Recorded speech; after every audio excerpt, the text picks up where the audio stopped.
ఛానల్లోకి స్వాగతం. ఈ రోజు ఈ వీడియోలో మనం కన్యా రాశి వారి యొక్క జాతకం గురించి తెలుసుకుందాం. ఈ ముగ్గురు ఆడవాళ్లు కలిసి మీ మీద తాంత్రిక ప్రయోగాలు చేస్తున్నారు. వెంటనే వారు ఎవరో తెలుసుకోండి. అలాగే ఖచ్చితంగా ఈ పరిహారం పాటించండి. అయితే కన్యా రాశి వారి యొక్క జీవితం ఏ విధంగా ఉంటుంది, వారి జీవితానికి సంబంధించి శుభ అశుభ ఫలితాలు ఏంటి, అలాగే ఏ ముగ్గురు ఆడవాళ్లు వీరిపైన తాంత్రిక ప్రయోగాలు చేస్తున్నారు, ఎటువంటి పరిహారం వీరు చేసుకోవాలి, ఈ పూర్తి అంశాలు అన్ని కూడా ఈ రోజు ఈ వీడియోలో వివరంగా తెలుసుకుందాం. మీరు అనుకున్న పనులు కాక బాధపడుతున్నారా? శ్రీ కొమురవెల్లి మల్లన్న స్వామి జ్యోతిష్యాలయాన్ని సంప్రదించండి. ప్రేమించిన వారు దూరం కావటం, భార్యాభర్తల మధ్య సమస్యలు, డబ్బు సమస్యలు, కోరుకున్న వ్యక్తి దగ్గరికి రాకపోవటం, వ్యాపారంలో నష్టం రావటం, చదువు, ఉద్యోగ సమస్యలు, ఇంకా ఎటువంటి సమస్యలు ఉన్నా తీరని సమస్యలకు కూడా ప్రత్యేకంగా శ్రీ మల్లన్న స్వామి ఆశీస్సులతో జ్యోతిష్యం చెబుతున్నారు. దూరంలో ఉన్నవారు ఫోన్ లేదా వాట్సాప్ ద్వారా సంప్రదించండి. Phone number 8897741766. వీడియోలోకి వెళ్లే ముందు మా చిన్న రిక్వెస్ట్ ఏంటంటే, ఇదివరకు మా ఛానల్ ని మీరు సబ్స్క్రైబ్ చేసుకోనట్లయితే సబ్స్క్రైబ్ చేసుకోండి. అలాగే పక్కనే ఉన్న గంట సింబల్ మీద ఆల్ అప్డేట్స్ ని క్లిక్ చేయండి.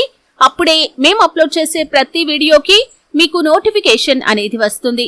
ఇక వివరాల్లోకి వెళ్తే కనుక కన్యా రాశి అనేది రాశి చక్రంలో 6వ రాశి. ఉత్తర 2, 3, 4 పాదాలు, హస్త 1, 2, 3, 4 పాదాలు, చిత్త 1, 2 పాదాల్లో జన్మించిన వ్యక్తులు కన్యా రాశి పరిధిలోకి వస్తారు. ఈ రాశికి అధిపతి బుధుడు. ముఖ్యంగా వీరి యొక్క మనస్తత్వాన్ని మనం చూస్తే కనుక చాలా మంచి వ్యక్తులు, ప్రాక్టికల్ మైండ్ ని కలిగి ఉంటారు. అలాగే పద్ధతిగా మాట్లాడతారు, పద్ధతిగా వ్యవహరిస్తారు. అలాగే ఇతరులకు సహకరించడానికి ఎప్పుడూ కూడా ముందు వరుసలో ఉంటారు. అయితే తక్కువ శ్రమతో మంచి ఫలితాలు సాధించాలి అనుకుంటారు, కానీ వీరికి అది సాధ్యం కాదు. ఎప్పుడూ కూడా అధిక శ్రమతోనే మంచి ఫలితాలు సాధించగలుగుతారు.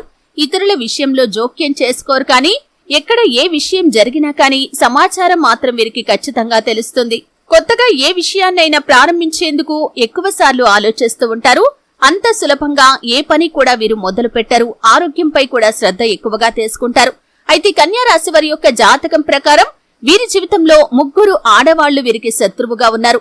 మీ ఇరుగు పొరుగున ఉన్నటువంటి స్త్రీలు కావచ్చు, మీరు పని చేసే చోట ఉండొచ్చు, లేకపోతే మీరు వ్యాపారం చేస్తున్నట్లయితే అక్కడ ఉండొచ్చు, లేకపోతే మీ యొక్క బంధువుల్లో కూడా ఉండొచ్చు. మీ చెడును కోరుకునే ఆ ముగ్గురు స్త్రీల వల్ల మీకు ప్రమాదం అయితే పొంచుంది. అంటే ఆ స్త్రీలు ఒకరికొకరు పరిచయం ఉన్నవారు కానీ పరిచయం లేనివారు కానీ ఇలా ఎవరైనా కావచ్చు.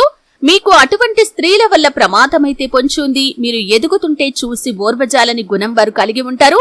అలాగే మీకు చెడు జరగాలని ఎప్పుడు కూడా ఏదో ఒక పని చేస్తూ ఉంటారు. అంటే మీరు ఎదుగుతుంటే చూసి ఓర్వజాలని గుణంతో అనేక రకాల కుట్రలు కూడా చేస్తూ ఉంటారు. అటువంటి స్త్రీల పట్ల మీరు జాగ్రత్తగా ఉండాలి. అంటే ఎవరిని పడితే వారిని నమ్మి మీ యొక్క పర్సనల్ విషయాలు వారితో షేర్ చేయకూడదు.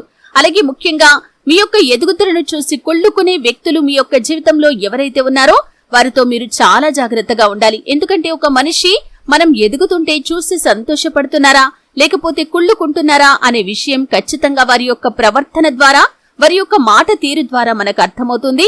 అటువంటి స్త్రీల విషయంలో మీరు చాలా జాగ్రత్తగా ఉండాలి.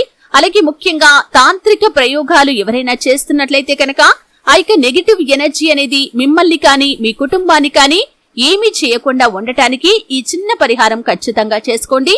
అమావాస్య తిథి రోజున రాత్రి సమయంలో ఒక మట్టి పాత్రను తీసుకొని దాంట్లో పిడికెడు గళ్ళ ఉప్పు వేయండి. అంటే రాళ్ల ఉప్పు అంటాం కదండి. ఆ ఉప్పు వేసిన తర్వాత దానిపైన నల్లటి ఆవాలను కొన్నింటిని వేసి చిటికెడు పసుపు, చిటికెడు కుంకుమ వేసేసి ఆ యొక్క పాత్రను పట్టుకుని మీ ఇంట్లోని గదులన్నీ కూడా తిరగండి.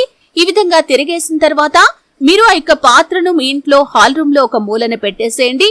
ఈ విధంగా పెట్టేసి ఉదయం లేవగానే, అంటే రాత్రి సమయంలో పరిహారం చేస్తారు కదండి, ఉదయం లేవగానే ఆ పాత్రలో ఉన్న మిశ్రమాన్ని తీసుకుని వెళ్లి బయట ఎక్కడైనా సరే నిర్జన ప్రదేశంలో, ఎవరూ తిరగని ప్రదేశంలో పారవేసిరండి.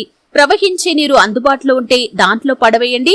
అది కూడా అందుబాటులో లేనివారు ఇంట్లో డస్ట్ బిన్ లో పారవేసి చక్కగా కాళ్ళు చేతులు శుభ్రంగా కడుక్కొని స్నానం చేసి ఇంట్లో ఖచ్చితంగా దీపారాధన ఆ రోజు చేసుకోవాలి.